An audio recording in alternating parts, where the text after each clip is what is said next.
পশমের বিনিময়ে আল্লাহ তাআলা তোমাদেরকে সব দান করবেন, বলেন সুবহানাল্লাহ। একটা পশুর গায়ে কত লক্ষ কোটি পশম রয়েছে, আল্লাহ তাআলা প্রতিটি পশমের পরিবর্তে নেকি দান করবেন। শুধু তাই নয়, সাহাবায়ে কেরাম জিজ্ঞেস করলেন, ওয়ালা সুফু ইয়া রাসূলুল্লাহ, হে আল্লাহর রাসূল, পশুর শরীরে সুফ অর্থাৎ ছোট পশম থাকে, যেটাকে আমরা পশম বলি না, একেবারে পশুকে পশম ফেলার পরে কিছু পশম থেকে যায় শরীরে, একেবারে ছোট ছোট ফেলা যায় না, এটাকে আরবিতে বলে সুফ। সাহাবায়ে কেরাম জিজ্ঞেস করলেন, আমার সুফ ইয়া রাসূলুল্লাহ, প্রত্যেক পশমের পরিবর্তে একটা নেকি রয়েছে, এটা আমরা বুঝলাম, কিন্তু এই যে ছোট পশমগুলো রয়েছে এগুলোর পরিবর্তে কি হবে? আল্লাহ রাসূল সাল্লাল্লাহু আলাইহি ওয়াসাল্লাম বললেন, অবিকুল্লি সুফিন মিনাল হাসানা, যে প্রত্যেক ছোট পশমের পরিবর্তে আল্লাহ তাআলা নেকি দান করবেন, বলেন সুবহানাল্লাহ। আল্লাহ তাআলা পশমের পরিবর্তে নেকি দিবেন। আর এই পশমের থেকে ছোট ছোট লোম যেটা পরিষ্কার করা যায় না, এই ছোট লোমের পরিবর্তে আল্লাহ তাআলা নেকি দান করবেন। সম্মানিত হাজিরিন, অন্য হাদিসে আম্মা জানা আয়েশা রাদিয়াল্লাহু তাআলা আনহা থেকে বর্ণিত, আল্লাহর নবী সাল্লাল্লাহু আলাইহি ওয়াসাল্লাম ইরশাদ করেন, বনি আদম এই কুরবানির দিনে যে আমল করে থাকে, যত নেক আমল এই কুরবানির দিনে করে থাকে, এই সকল নেক আমলের ভিতরে আহাব্বা ইলাল্লাহ, আল্লাহর কাছে সবথেকে প্রিয় আমল হচ্ছে, আল্লাহর কাছে খুব ভালো লাগা পছন্দের আমল হচ্ছে হেরাকাতুদ দান, যে কুরবানি করা। এই কুরবানির দিন আমরা যত নেক আমল করতেছি, এই সব নেক আমলের ভিতরে আল্লাহর কাছে কুরবানির দিনের সব থেকে পছন্দনীয় আমল হচ্ছে কুরবানি করা। সম্মানিত হাজিরিন, আল্লাহ রাসূল সাল্লাল্লাহু আলাইহি ওয়াসাল্লাম ইরশাদ করেন, কিয়ামতের ময়দানে এই কুরবানের পশু তার শিং নিয়ে আল্লাহর দরবারে হাসরের ময়দানে উঠবে, তার এই পায়ের খুরা নিয়ে উঠবে। এক কথায় যে পশুটাকে আমি আপনি কুরবানি করতেছি, এই পশু একেবারে নিখুঁত ভাবে যেভাবে কুরবানি করতেছি, একেবারে এই শরীরে কিয়ামতের ময়দানে উঠবে। সম্মানিত হাজিরিন, এজন্য পশু কেনার সময় নিখুঁত পশু, মোতাজা পশু, শক্তিশালী পশু ক্রয় করতে হবে। সম্মানিত হাজিরিন, শুধু তাই নয়, কিয়ামতের ময়দানে থেকে যখন মানুষ পুলসিরাত পার হয়ে জাহান্নামের উপর দিয়ে পুলসিরাত পার হবে, এই পুলসিরাত পার হওয়ার সহায়ক হবে এই কুরবানির পশু, বলেন সুবহানাল্লাহ। এজন্য কুরবানির পশুকে শক্তিশালী মোটা তাজা নিখুঁত পশু ক্রয় করতে হবে। ত্রুটিযুক্ত পশু দিয়ে কোরবানি করা উচিত না। আর এমন এমন কিছু ত্রুটি আছে, যে ত্রুটিযুক্ত পশু যদি কোরবানি করি তাহলে কোরবানি হবে না। সম্মানিত হাজিরিন, যেমন পশুর এমন কোন অসুস্থতা যে কারণে পশুর গোস্ত কমে যাচ্ছে, যে পতন শুরু হয়েছে পশুর শরীরে, পশুর শরীরে বিকলাঙ্গ হয়ে গেছে, হাঁটতে পারে না, পশু কুরবানির জায়গা পর্যন্ত হেঁটে যাবে, এটা তার ক্ষমতা নেই, এমন পশু কান কাটা, লেজ কাটা, এ সকল পশু দিয়ে কোরবানি করা যাবে না, চক্ষু কানা।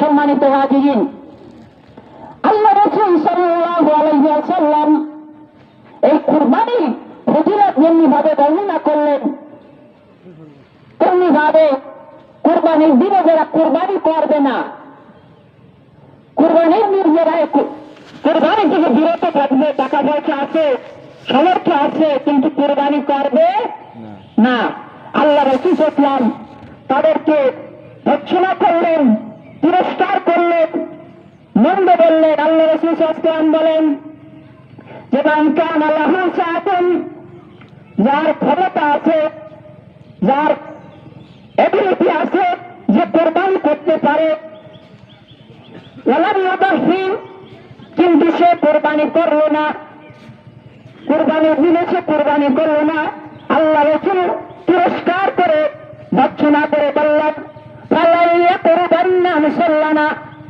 এমন ব্যক্তি যেন আমাদের ঈদগাহে ঈদের নামাজে না আসে। যার কুরবানির করার ক্ষমতা আছে কিন্তু সে কুরবানি করলো না, আল্লাহ রাসূল সাল্লাল্লাহু আলাইহি ওয়াসাল্লাম ভর্ৎসনা করলেন সেদিন আমাদের ঈদগাহে নামাজ পড়তে না আসে। আল্লাহ তারে কোরবানি করার ক্ষমতা দিয়েছে কিন্তু সে কোরবানি করতেছে না, তার আমাদের ঈদগাহে আসার দরকার নেই, সেটা আমাদের ঈদগাহে না আসে। আল্লাহ রাসূল সাল্লাল্লাহু আলাইহি ওয়াসাল্লাম বললেন এজন্য যার কোরবানি করার ক্ষমতা আছে অবশ্যই তার কোরবানি করতে হবে ওয়াজিব। সম্মানিত হাজিরিন, এজন্য আল্লাহর কাছে আজকে সব থেকে পছন্দনীয় আমল এই কোরবানি। যাদের ক্ষমতা আছে তারা অবশ্যই কোরবানি করবেন। সম্মানিত হাজিরিন, এই পবিত্র আবহার দিনে, কোরবানির দিনে সব থেকে হৃদয় বিদারক, অন্তরে ব্যথা লাগে এমন ঘটনা হচ্ছে হযরত ইব্রাহিম আলাইহিস সালাম কর্তৃক তার সন্তান ইসমাইলকে কোরবানি করা। এই বিষয়কে কেন্দ্র করেই আমাদের উম্মতে মুহাম্মাদীতে আল্লাহ তাআলা এই শরীয়তে কোরবানি চালু করেছেন। সম্মানিত হাজিরিন, হযরত ইব্রাহিম আলাইহিস সালাম বিবাহ করেছেন হযরত সারা আলাইহিস সালামকে। তো ইব্রাহিম আলাইহিস সালাম তার সম্প্রদায়কে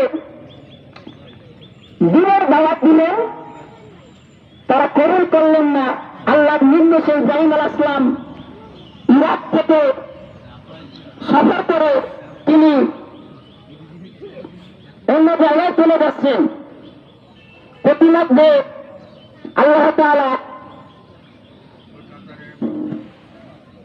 হযরত ইব্রাহিম আলাইহিস সালামের স্ত্রী হযরত সারা আলাইহিস সালামের খাদেমা হিসেবে হযরত হাজেরাকে দিলেন। তো সারা এবং হাজেরা দুজনে বসবাস করতে লাগলেন।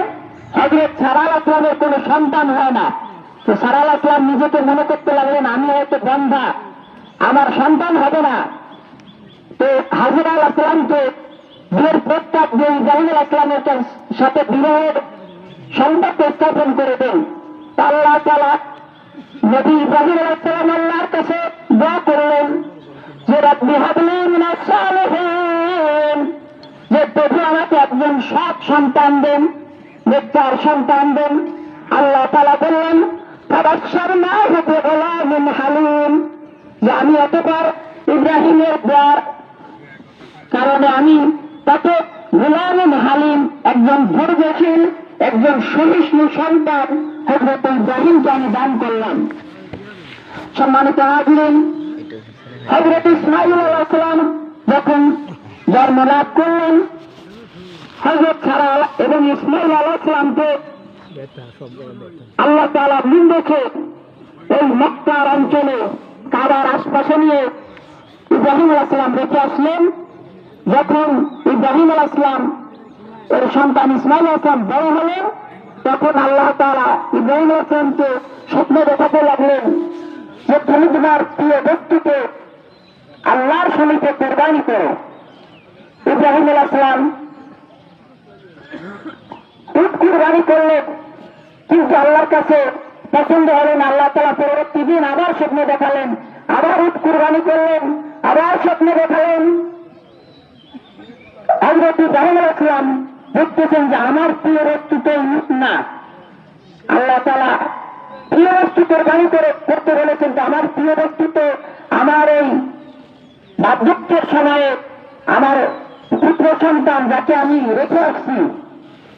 তো ইব্রাহিম আলাইহিস সালাম হযরত ইসমাঈল আলাইহিস সালামকে রেখে আসছিলেন, সেই জায়গায় দেখার জন্য গেলেন এবং তাকে কোরবানি করার জন্য হযরত সারা আলাইহিস সালামকে বললেন যে সন্তানকে রেডি করে দাও। হযরত সারা আলাইহিস সালাম সন্তানকে রেডি করতেছেন, তখন শয়তান এসে বলতেছে যে সারা তুমি কি জানো কি তোমার ছেলে ইসমাঈলকে তার বাবা কোরবানি করবে? বলতেছে কেন? বলতেছে আল্লাহ নির্দেশ করেছে, আল্লাহ অর্ডার করেছে। বলতেছে আল্লাহ যদি অর্ডার করে থাকে তার মানে সন্তান কুরবানি হয়ে যাক, কোন সমস্যা নেই। যা কি শয়তান, শয়তানকে তাড়িয়ে দিলেন, পাত্তা পালেন না। হযরতে ইসমাঈল আলাইহিস সালামকে নিয়ে যাচ্ছেন, শয়তান কথা দিচ্ছেন যে ইসমাঈল, তোমার বাবা তোমাকে বেড়াইতে যাওয়ার কথা বলে নিয়ে আসছে, তোমাকে তো বেড়াইতে যাওয়ার ভিতরেই জবাই করে দিয়ে যাবে। ইসমাঈল আলাইহিস সালাম বলতেছেন আমার বাবা আমাকে জবাই করবে, এটা তো কোনদিন হয়? বলতেছে হ্যাঁ, আল্লাহ নির্দেশ করেছে। বলতেছে আল্লাহ যদি নির্দেশ করে থাকে আমি ইসমাঈল কুরবানির জন্য প্রস্তুতি। যা শয়তানকে তাড়িয়ে দিলেন। হযরত ইব্রাহিম আলাইহিস সালামকে ওয়াসিয়ত দিলেন। ইব্রাহিম আলাইহিস সালাম সব কিছু উপেক্ষা করে শয়তানকে পাথর নিক্ষেপ করলেন। 3 বার ইব্রাহিম আলাইহিস সালাম পাথর নিক্ষেপ করেছিলেন, যে বিষয়টা আল্লাহর কাছে খুব পছন্দনীয় হয়েছিল, ভালো লেগেছিল। এজন্য কিয়ামতের ময়দান পর্যন্ত যত হামশা যাবে এই 3 বার শয়তানকে পাথর নিক্ষেপ করা আল্লাহর নিয়ম করে দিয়েছেন। সম্মানিত হাজিরিন, ইব্রাহিম আলাইহিস সালাম তার সন্তানকে এই স্বপ্নের কথা বললেন যে সন্তানে আবুনাইয়া ইন্নী আরা ফিল মানামি আন্নী আযবাহুকা, হে সন্তান আমি স্বপ্নে দেখেছি আমি তোমাকে কুরবানি করতেছি, আল্লাহর জন্য আমি কুরবানি করতেছি। এখন তোমার মতামত কি? আমি তোমাকে কুরবানি করতে দেখেছি, এখন তোমার কি মন্তব্য, তোমার কি বক্তব্য, তুমি বলো। হযরত ইসমাঈল আলাইহিস সালাম বললেন যে আমার কি বক্তব্য? আমার বক্তব্য হচ্ছে তোমার বাবা আপনাকে যে অর্ডার করা হয়েছে, আপনাকে যে নির্দেশ করা হয়েছে সেই নির্দেশ আপনি পালন করুন। আপনি তাই করুন যা আপনাকে অর্ডার করা হয়েছে।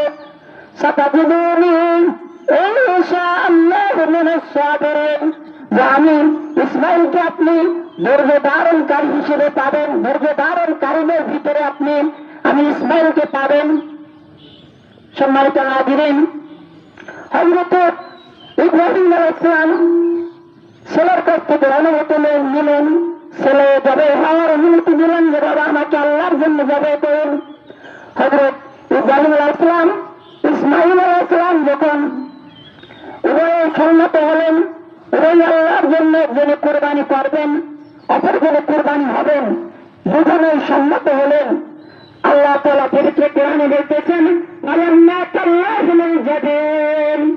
যখন পিতা পুত্র উভয়ে কুরবানির জন্য উত্তরিত হলেন, ব্যতিব্যস্ত হয়ে গেলেন যে কাজ কিভাবে দ্রুত শেষ করা যায়।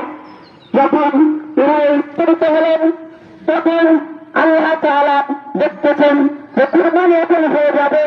ফেরেশতা ব্যতিব্যস্ত হয়ে গেছেন, বেকুল হয়ে গেছেন। আল্লাহ এটা কিভাবে সহ্য করতেছেন যে পিতা তার সন্তানের গলায় ছুরি দিচ্ছে, সন্তানের গলা কাটতেছে, সন্তানকে আল্লাহর জন্য কুরবানি দিচ্ছে। ফেরেশতারা বেকুল হয়ে গেলেন। আল্লাহ দরবারে অনুমতি চাইলেন যে প্রভু আমাদেরকে অনুমতি দিন, আমরা ঠেকাই, আমরা রক্ষা করি। আল্লাহ তাআলা বলতেছেন হযরত ইব্রাহিম আলাইহিস সালামকে দেখে যে ইব্রাহিম, আল্লাহ ইব্রাহিমকে দেখে বলতেছেন ইব্রাহিম, তোমাকে আমি যে স্বপ্নে জবাই করতে দেখাইছি এই কাজটি তুমি সম্পন্ন করেছো। এই কাজ তুমি যে চেষ্টা করতেছো, আমি তোমার অন্তর থেকে তোমার এই কুরবানিকে আমি কবুল করলাম। আল্লাহ তাআলা ইব্রাহিম আলাইহিস সালামের এই কুরবানিকে কবুল করে আসমান থেকে ফেরেশতা পাঠালেন, জিবরাইল আলাইহিস সালামকে পাঠিয়ে বলতেছেন যে জিবরাইল তুমি যাও, দ্রুত ইসমাঈলকে সরিয়ে ইসমাঈলের স্থানে একটা গুম্বা দিয়ে দাও। ইসমাঈল আলাইহিস সালামকে সরিয়ে গুম্বা দেবে। হযরত জিবরাইল আলাইহিস সালাম আসতেছেন, জিবরাইল আলাইহিস সালামের খুব সন্দেহ হচ্ছে, তা দ্রুত যাই, পিতাকে সন্তানকে কুরবানি করে দেয়। জিবরাইল আলাইহিস সালাম এই আসমান থেকে তাকবীর বলতে বলতে আসতেছেন, আল্লাহু আকবার, আল্লাহু আকবার, লা ইলাহা ইল্লাল্লাহু, আল্লাহু আকবার, আল্লাহু আকবার, লিল্লাহিল হামদ। যে তাকবীর বলি যেন আমার দিক খেয়াল করে সন্তানকে জবাই করতে একটু দেরি হয়। সম্মানিত হাজিরিন, তো ইব্রাহিম আলাইহিস সালাম সন্তানকে সরায় যখন ইসমাইল আলাইহিসসালামকে সরিয়ে যখন কুরবানির পশু আল্লাহ তাআলা জান্নাত থেকে পাঠালেন, দিলেন, কুরবানি হয়ে গেল। আল্লাহ তাআলা কোরআনে বলেন, অফাদাইনাহুম বিযিবহিন আযীম, যে আমি মহান কুরবানি বস্তু ইসমাইলের পরিবর্তে আমি দিয়েছি। আল্লাহ তাআলা এই প্রতিদানকে, পিতা তার সন্তানকে আল্লাহর জন্য উৎসর্গ করেছেন, আর আল্লাহ ওই সন্তানকে নেন নাই। আল্লাহ খালি মনের তাকওয়াটা নিছে, মনের পরীক্ষা করেছেন। আল্লাহ বলতেছেন, আমি তোমার সন্তান নিলাম না, তোমারে আবার ফিরিয়ে দিলাম। কাযালিকা নাজজিল মুহসিনিন, এভাবে আমি সব কর্মশীলদেরকে আমি প্রতিদান দিয়ে থাকি। সম্মানিত হাজিরিন, আজকে মহান কুরবানির দিনে আপনারা সকলে কুরবানি করবেন। আল্লাহ তাআলা আপনাদের কুরবানি সমূহকে কবুল করুন। আল্লাহ তাআলা এই কুরবানির দিনের এই মর্যাদা, এই কুরবানির দিনের মাহাত্ম্য, কুরবানির দিনের ফজিলত আমাদের সকলকে নসিব করুন। সকলে বলেন আমিন। সম্মানিত হাজিরিন, আপনারা এই আপনাদের সালেহিয়া কমপ্লেক্সে আপনাদের